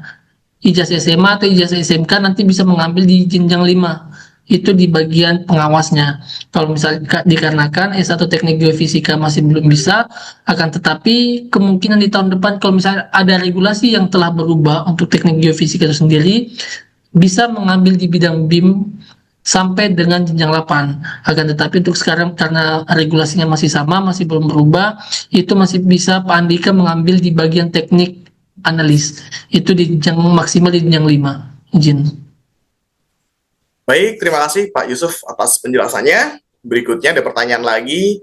Ini dari Pak Ading, izin bertanya. Saya lulusan D3 Teknik Sipil 2016, pengalaman drafter dan QS 3 tahun, BIM sudah 6 tahun.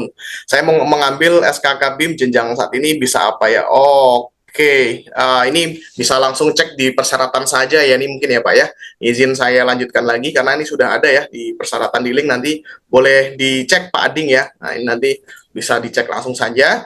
Berikutnya ada pertanyaan dari Pak Denny Nugraha, izin bertanya, untuk persyaratan memiliki pengalaman kerja yang dibutuhkan dengan waktu tertentu dibuktikan dengan apa ya Pak? Ya, jadi pertanyaan saya ulangi lagi, untuk persyaratan pengalaman kerja dibutuhkan dengan waktu tertentu, ini pengalaman kerja tadi dibuktikan dengan apa ya Pak? Mungkin boleh langsung dijawab Pak. Izin Pak, terkait dengan bukti pengalaman kerja itu dapat dibuktikan dengan surat kontraknya. Jadi kami memang telah menyiapkan atau memang itu template yang telah disediakan bahwa di situ akan disebutkan nama proyeknya apa, nama perusahaan yang bekerja di situ apa, dari tahun berapa sampai tahun berapa. Nanti di situ ada memang sudah ditetapkan bahwa pengalaman kerja itu berdasarkan dengan kontrak yang telah ditetapkan atau yang telah dijalankan sebelumnya. Dengan kontrak-kontrak yang telah dijalankan sebelumnya nanti diakumulasikan ke dalam surat referensi kerja.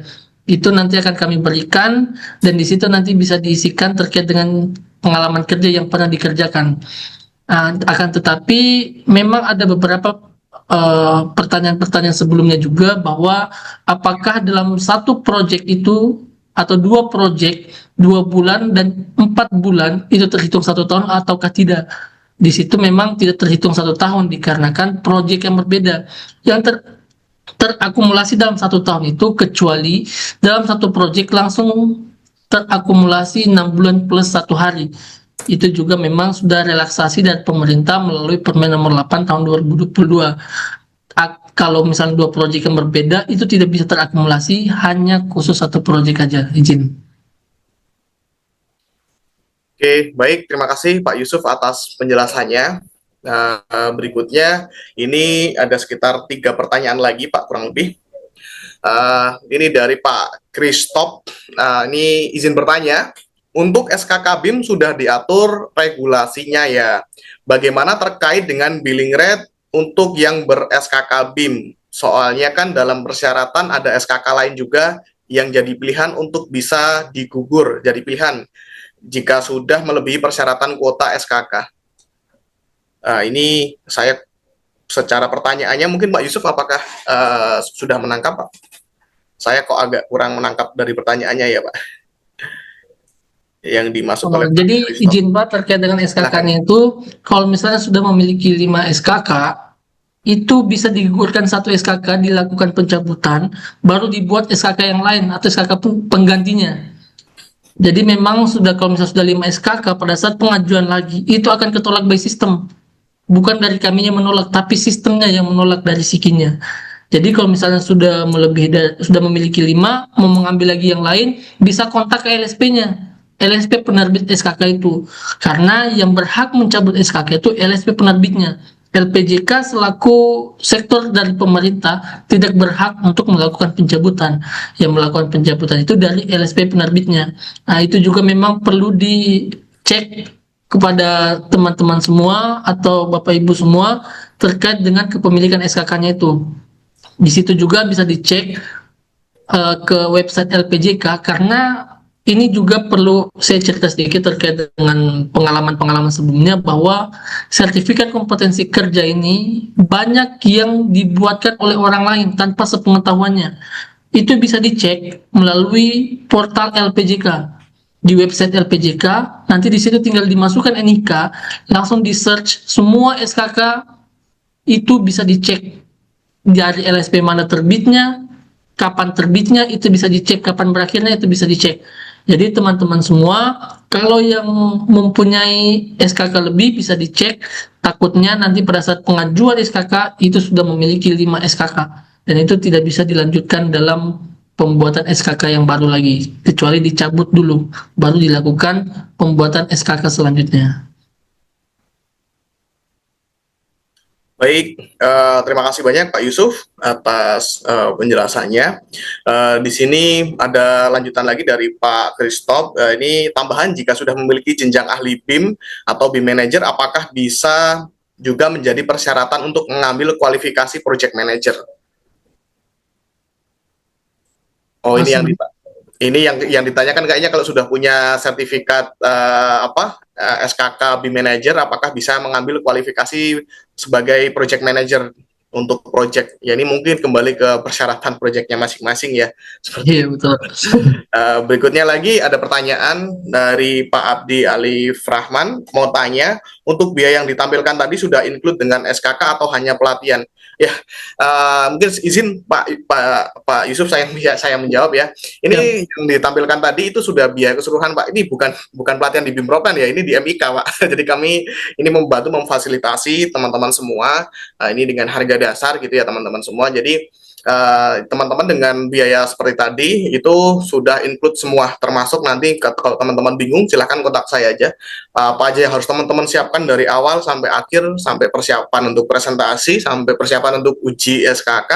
Nah, nanti bisa saya dampingi gitu ya, tenang aja. Ini sebagai wujud komitmen kami ya di komunitas Sobat BIMPROPEN, di komunitas untuk pengembangan talenta ya. Di salah satu misi kami adalah pengembangan talenta ya. Salah satunya dengan hal yang kami lakukan seperti ini, salah satunya dengan sosialisasi dan juga pendampingan teman-teman, dan juga membantu percepatan ekosistem dengan adanya SDM yang tersertifikasi. Nah, kurang lebih seperti itu. Sepertinya sudah lengkap nih ya. Oh iya, ini ada tambahan lagi, izin Pak Yusuf, ini dari Pak Christoph lagi.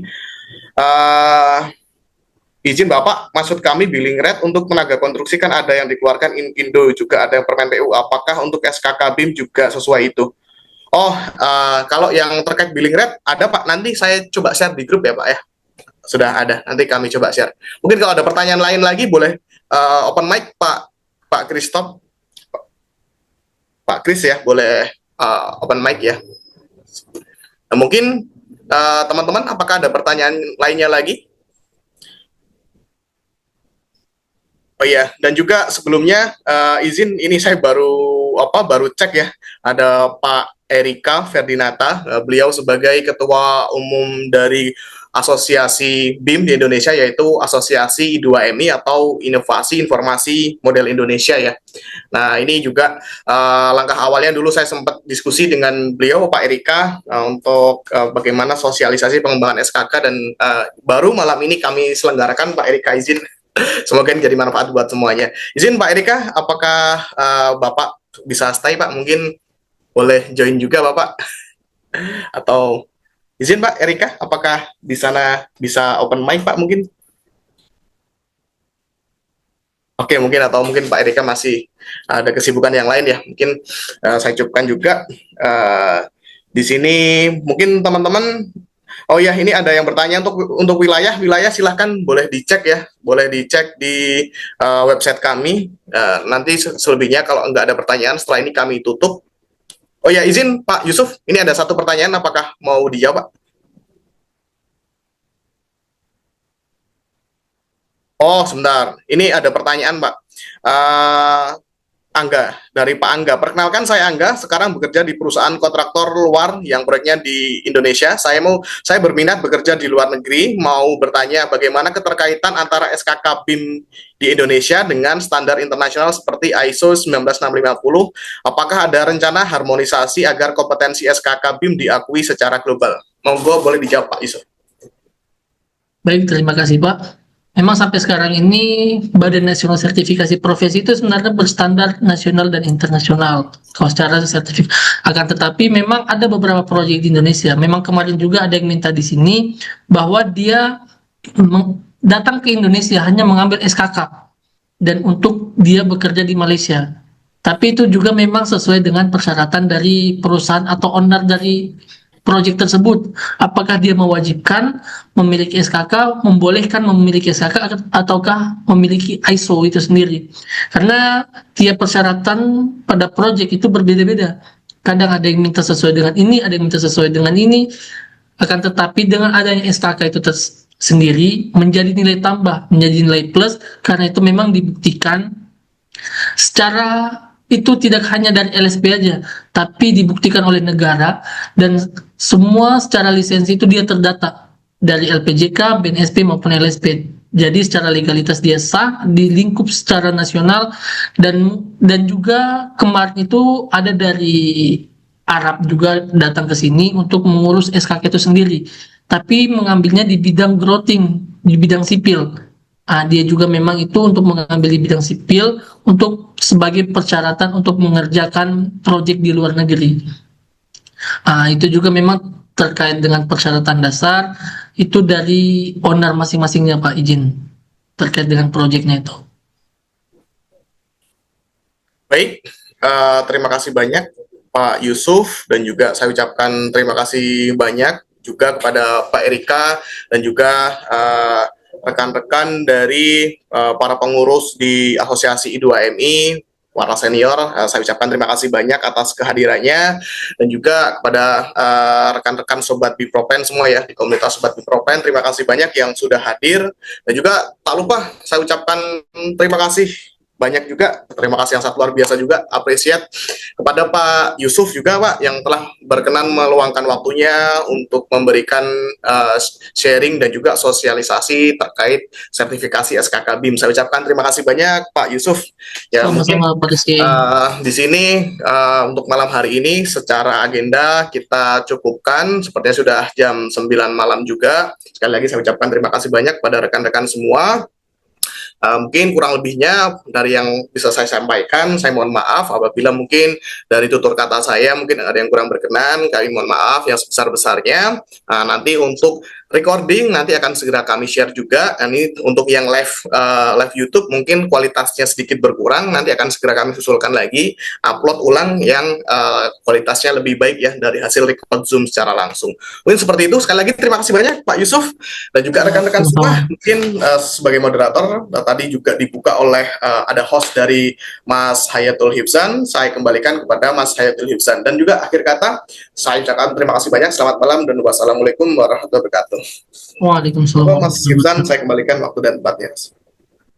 Oke, baik, terima kasih Mas Rizky yang telah memandu acara kita pada malam hari ini, dan terima kasih kepada Bapak Muhammad Nasir Yusuf yang telah menyampaikan materinya pada malam hari ini.